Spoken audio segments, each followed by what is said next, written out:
look at another one, another practice of our modern day churches in their speaking in tongues. Another hallmark of their practice of speaking in tongues is disorderly manner of their so-called service of speaking in tongues. That's another practice. Disorderly manner of their so-called service of speaking in tongues. Their service of speaking in tongues is usually in a disorderly manner. Let's take that down. So most of the modern day churches, whenever they are speaking in tongues, there's always disorderliness in the service. That everyone will start saying aloud, shouting, talking, different things at the same time, and nobody is listening to be edified. They start making sound, this going this way, and they keep on marching around everywhere. This be going, another person is going, sambaba, rikakabo. This will be saying, roboskata, rikakapa, roboskata, ibu, arenju, soko, baka. Say all any nonsense that comes to their mouth. That is what they do. They are so disorderly that if any sane person is passing, see them, you will always want to think that they are mad people. In fact, you will say that they are mad. Because it is madness that is disorder. And the only person that is disorderly is someone that is being under the influence of the devil. The devil is the author of confusion. God's things are always in order. Can we look at the book of 1 Corinthians chapter 14? Let's look at that. Verse 27. Let's look at the book of 1 Corinthians 14, verse 27. If any speaking in tongues. If any is speaking in an unknown tongue, yes. Let there be only two or at Good. series. Good. St. Paul was writing to the church, believers in Corinth at that time, because they now discovered that the devil is taking over. The devil now took over them because they want to brand themselves also, just like what is happening today. That spirit of the church of Corinthians is what we have today in our modern day Pentecostal disorderliness, which is not a spirit of God.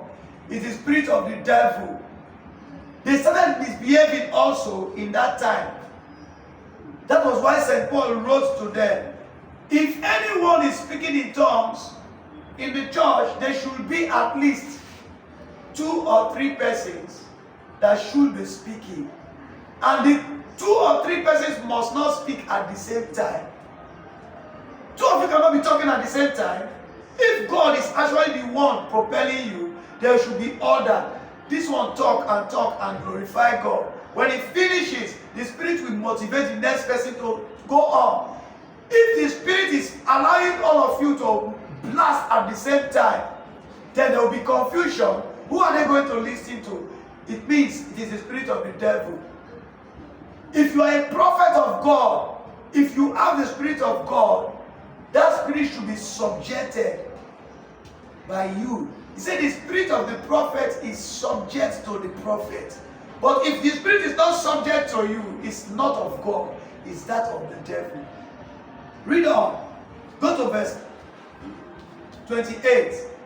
But if there is no one to interpret. Good. If you are speaking in tongues, and let's say you have the spirit of speaking in tongues, and you speak actually in a particular tongue, and the language that you were given is not the language generally there which the people understood, then there must be somebody that must have the spirit to interpret it.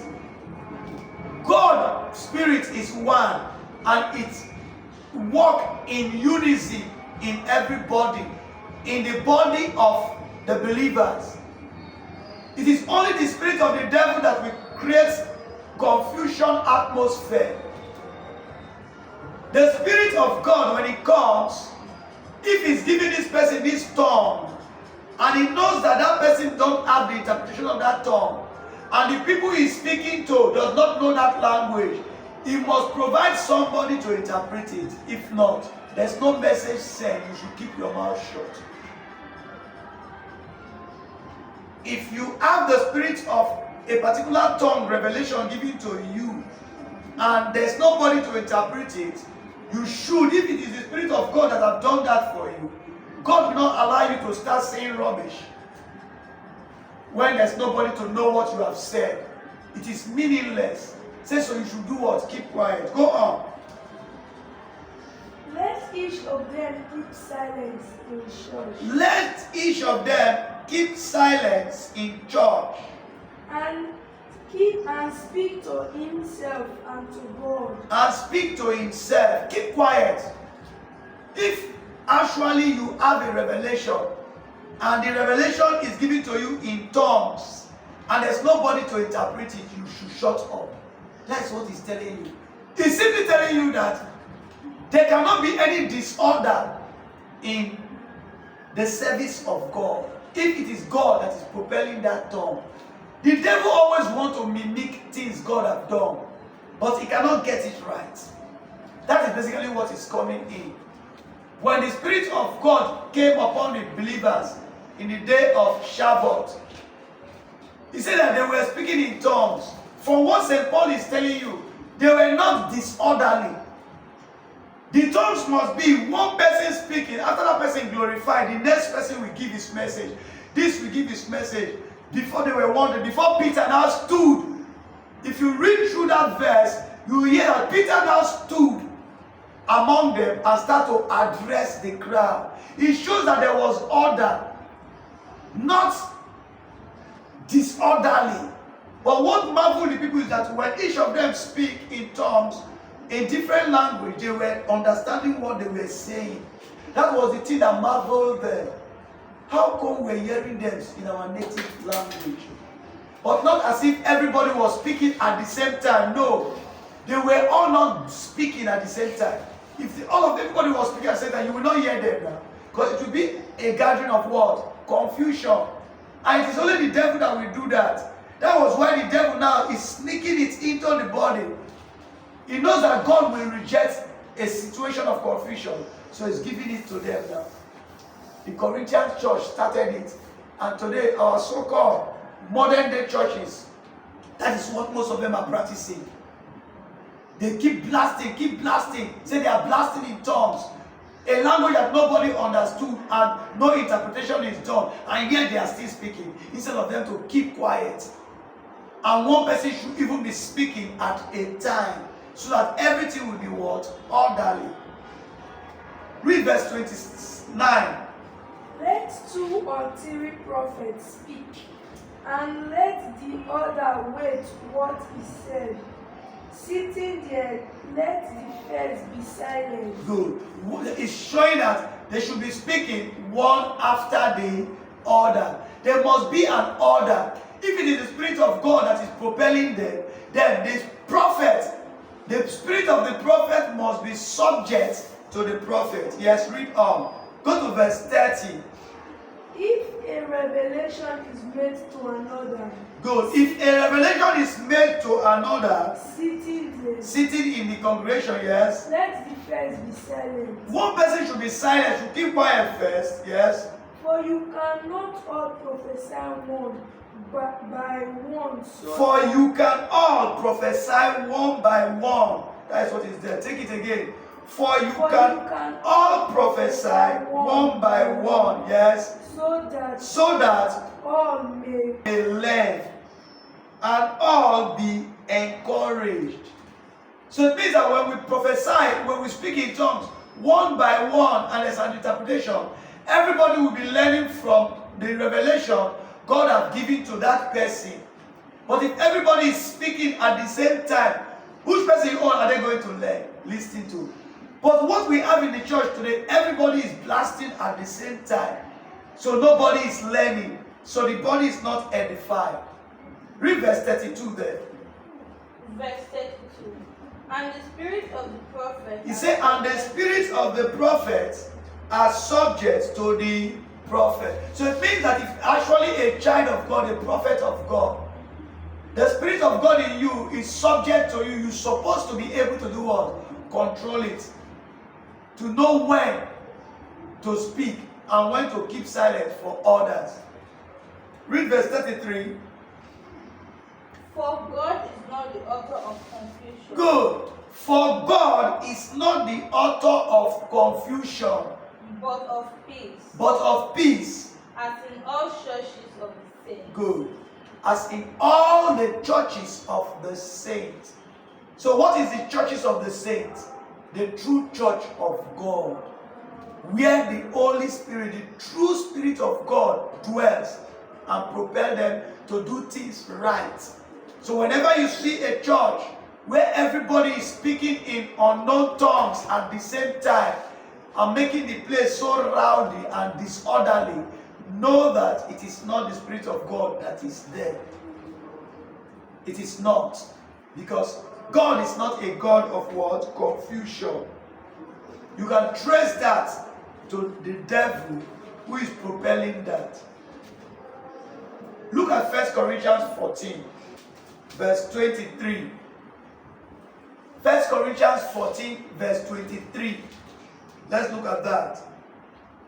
If therefore the whole church be come together into one place. Good. St. Paul was giving them a scenario for the rubbish that the church at that time started doing in Corinth, which is propelled by the devil. St. Paul recommends that the devil is not taking over them. Now come to think of it. He said if all the church gather themselves, it come together, every believer come together, we are in a service. And what happened? Read on. And all speak with tongues. And everybody start to speak with tongues at the same time. Yes. And there come in those that are unlearned. And there comes an outsider, maybe an unbeliever, somebody coming to your church for the first time, who does not know God. What will the person, what is the impression you are going to give to that person? Read on. Will they not say that you are mad? Madness is actually what they are practicing in their today's modern church. That is not the practice of old. Will they not say you are mad? Everybody is talking here, going here, shouting, ba ba ba ba ba ba, ripopose, even if you are saying something that is meaningful. If I am saying a meaningful thing, you are saying a meaningful thing. This is same, everybody, and we are saying it at the same time, disorderly. When people don't come that we are barbarians, that we are mad. That was what St. Paul was telling them. You are not practicing madness in the church. Will they not say you are mad? So if you are mad in the church, it means who is in charge of that? The devil is in charge of madness. The devil is in charge of every form of confusion and disorderliness. God is not a God of confusion. So you can see that the practices of the modern day church, they are all faulty. Why?